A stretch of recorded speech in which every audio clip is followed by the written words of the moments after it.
welcome back to my channel. Today is day 2 of the 28-day challenge and I'm joined with Miss Lola today, and this was her outfit from yesterday, so we'll work from the head up. She's got her 2 little lilac bows in, and then as you pan down she's got these really cute little overalls with a little long sleeved top with a lace neck on, and her little Converse that were in my haul video from the car boot sale that I went to. And I've decided I'm feeling quite autumnal today, so I'm going to put her in this little autumnal shirt, and it's from Next originally, but this was from a charity shop when I bought it, and it's got all these little autumn animals on and toadstools, and the colours are really autumny. And then I'm going to pair it with these oatmeal-y leggings with a bit of lace around the bottom, some socks, and her Chelsea boots that were from my haul, the little suede Chelsea boots that were also from Next. And then we're going to do her hair with a red bow to match the red on a dress and break up the colour a little bit. So we're going to start with that. So let's scoot her down. Oh, she's heavy. She's a very heavy girl, is Lola. So what we're going to chat about in the video today, I did have a topic lined up that I wanted to talk about, but I don't really remember what it was. Oh, I wanted to talk about spending money on your dolls and opinions on that. So there's no obviously right or wrong answer, it's what you feel comfortable with. But how do you feel about spending money on your dolls? What do you think is a sensible amount of money to spend on dolls and their accessories? And where do you cross that line?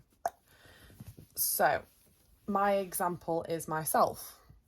So I like having a lot of dolls in my collection. I like the different range, the sizes, the hair colours, the genders, and all of that jazz. And I have found that since starting this in 2017, my taste has obviously evolved. I've got a better job now and I'm able to have more disposable income. But I still do get the comments of, why would you spend that sort of money on a doll? Oh, just a quick disclaimer, she has got tights under this because it's a black overall set and I haven't washed it yet, so I was a bit worried that the dye might run onto her legs, so I just thought I'd pop some tights on with it just to keep it keep the dye from running. However, she does look cute in this look with just her little tights. I like that too.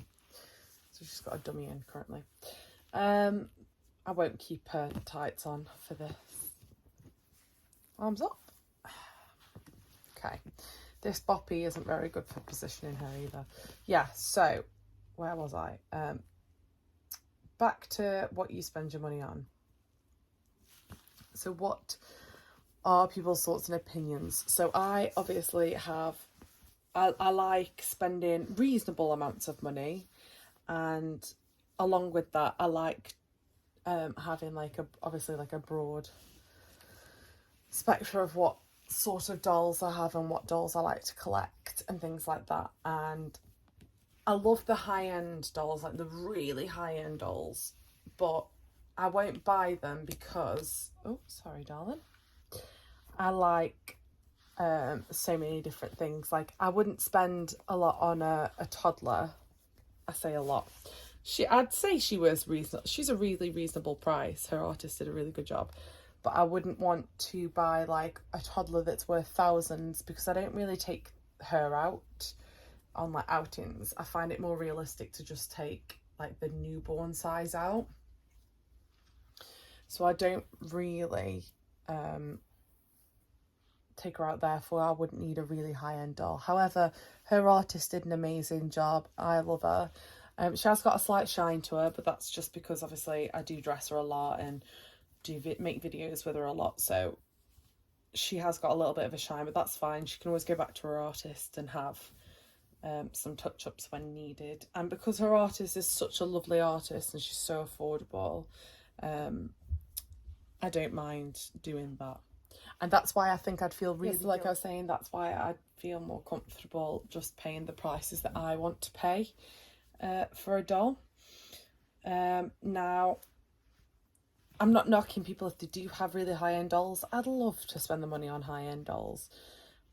But living within your means is also very important. And I think that at the age I am now, yes, I have disposable income, but obviously my money needs to go at better use, especially with all the problems that are going on at the moment with like energy prices and things like that. I just need to make sure that where I'm spending my money currently, it's going to what we need to do rather than my hobby.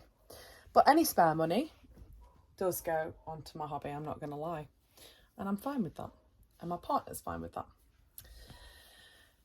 So, clothes for reborns. This is where my topic gets tricky. I feel like I range like so widely with like the brands that I like buying and where I like buying from. And I love a good charity shop, as you've seen in my hauls. I really do like a good charity shop because I can find the look that I want but at an affordable price. And then when I'm done with that, because obviously I outgrow the style that I like, I can redonate these items and buy more. It's the same with like selling on Vinted or what's the other one that I use a lot of? Like Facebook Marketplace, all those places. And I think that when we eventually have children, obviously that'll all change because my focus won't be on the dolls as much. It'll be on my own children. But I hope that I never have to leave this community. I hope that I never like wake up one day and think, oh, I'm done. Like, I don't want to do it anymore. I think that'd be a really sad day. And I enjoy all the little bits that come with it. So like the little props, the toys, the blankets. God, I love a good blanket. All of that sort of stuff that comes with this hobby. I absolutely love it.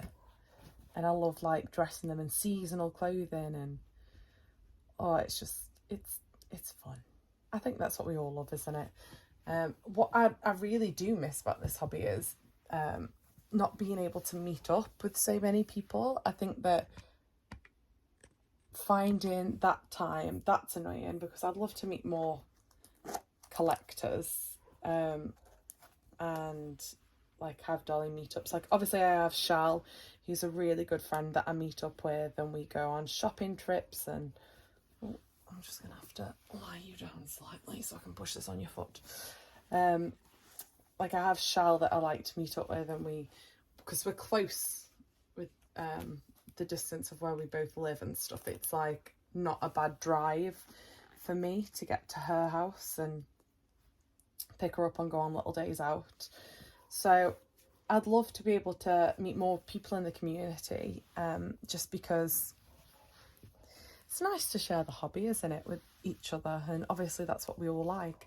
I love watching people's channels on YouTube and looking at like the bits that they've got and bargains and the dolls that they have. God, some of the dolls that you guys have are absolutely gorgeous.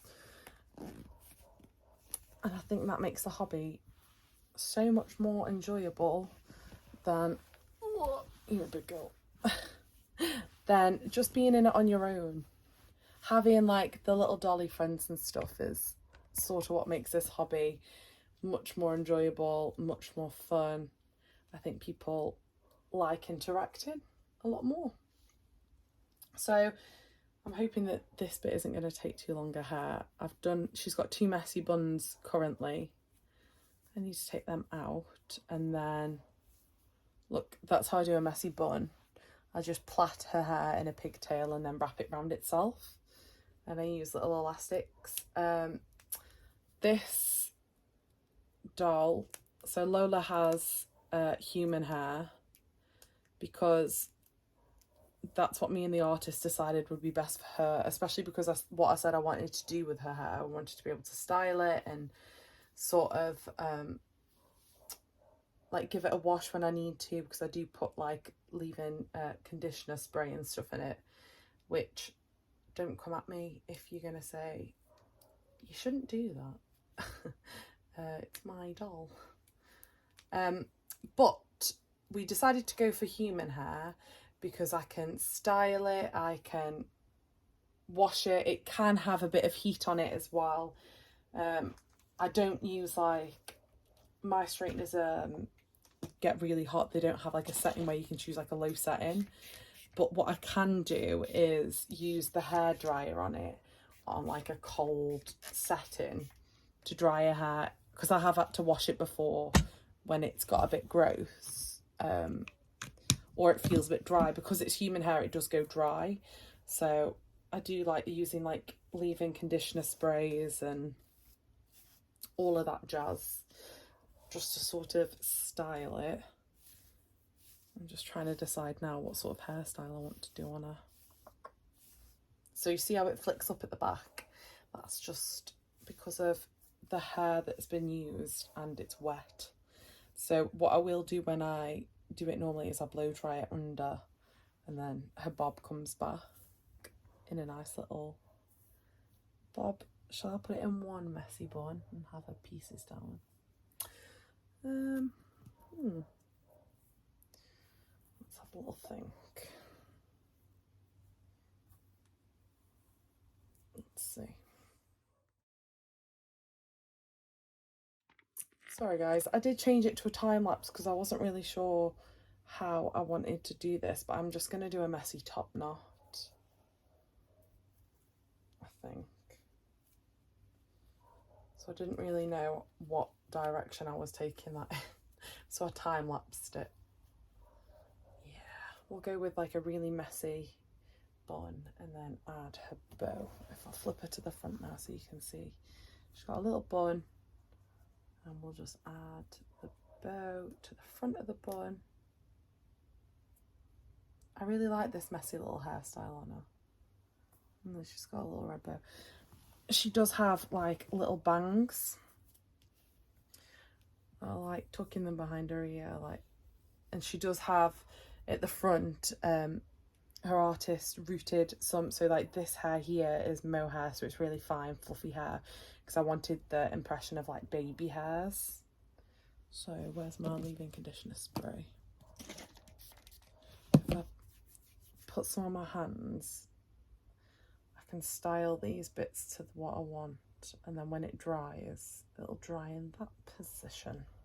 I think she's done. Let's have a little look. So I'm going to do a little overview of her outfit now that I've fully dressed her. Okay, so here she's all dressed. So on the top of her head, she's got a little messy bun, and then here's her shirt and her shoes. I think she looks really cute, and I'm happy I've done that outfit. Thanks for watching, guys, if you stuck around this long. Thanks for watching, and I'll see you in my next video. Bye.